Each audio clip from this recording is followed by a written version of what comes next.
কাশ্মীরের নিয়ন্ত্রণ রেখার কাছে ভারতীয় একটি কোয়াডকপ্টার ড্রোন গুলি করে ভূপাতিত করেছে পাকিস্তান সেনাবাহিনী। সোমবার পাকিস্তানের নিরাপত্তা বাহিনী কাশ্মীরের ভিমবাট জেলার মানওয়ার সেক্টরে ভারতীয় এই কোয়াডকপ্টার ড্রোনটি ভূপাতিত করে। রাষ্ট্রায়ত্ত সংবাদ মাধ্যম রেডিও পাকিস্তান ও পিটিভি নিউজ জানায়, পাকিস্তানি সেনাবাহিনী শত্রুপক্ষের নজরদারি প্রচেষ্টা প্রতিহত করে দক্ষতার সাথে কাজ করেছে। সেনাবাহিনী এক বিবৃতিতে জানিয়েছে, এই ঘটনা আমাদের প্রস্তুতি, সতর্কতা ও পেশাদারিত্বের বাস্তব উদাহরণ। এদিকে পেহেলগামের পর্যটন হত্যার ঘটনায় ভারত যখন পাকিস্তানকে দায়ী করছে, এমন এক উত্তপ্ত প্রেক্ষাপটে এই ড্রোন ভূপাতিত হওয়ার ঘটনা নতুন করে উত্তেজনার পারদ বাড়িয়েছে। গত 22 এপ্রিল পেহেলগামে পর্যটকদের উপর ভয়াবহ সন্ত্রাসী হামলায় 26 জন নিহত হন, যা 2000 সালের পর কাশ্মীরে অন্যতম বড় হামলা হিসেবে ধরা হচ্ছে।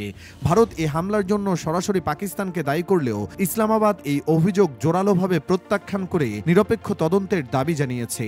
এই পরিস্থিতিতে উদ্বেগ জানিয়েছে আন্তর্জাতিক সম্প্রদায়। সংযুক্ত আরব আমিরাত, চীন, তুরস্ক, ইরান, সৌদি আরব ও জাতিসংঘ দুই পক্ষকে সংযম দেখানোর আহ্বান জানিয়েছে। ইউএই এর উপপ্রধানমন্ত্রী শেখ আবদুল্লাহ বিন জায়েদ আল নাহিয়ান পাকিস্তানের পররাষ্ট্রমন্ত্রীর সঙ্গে ফোনে কথা বলে আঞ্চলিক স্থিতিশীলতা ও শান্তিপূর্ণ সমাধানের গুরুত্ব তুলে ধরেন। চীন ও জাতিসংঘ দুই দেশকে সংলাপের মাধ্যমে উত্তেজনা নিরসনের আহ্বান জানালেও ইরান সরাসরি মধ্যস্থতার প্রস্তাব দিয়েছে। তুরস্কের প্রেসিডেন্ট এরদোয়ান সাফ জানিয়ে দিয়েছেন, আমরা কোনো নতুন যুদ্ধ বা সংঘাত চাই না। সৌদি আরব পরিস্থিতি পর্যবেক্ষণে রেখেছে এবং শান্তির জন্য কাজ করছে বলেও জানিয়েছেন। বর্তমানে দক্ষিণ এশিয়ায় যুদ্ধ পরিস্থিতির আশঙ্কা মাথাচাড়া দিয়ে উঠেছে। এই প্রেক্ষাপটে আলোচনাই হতে পারে একমাত্র পথ, এমনটাই মত বিশ্লেষকদের।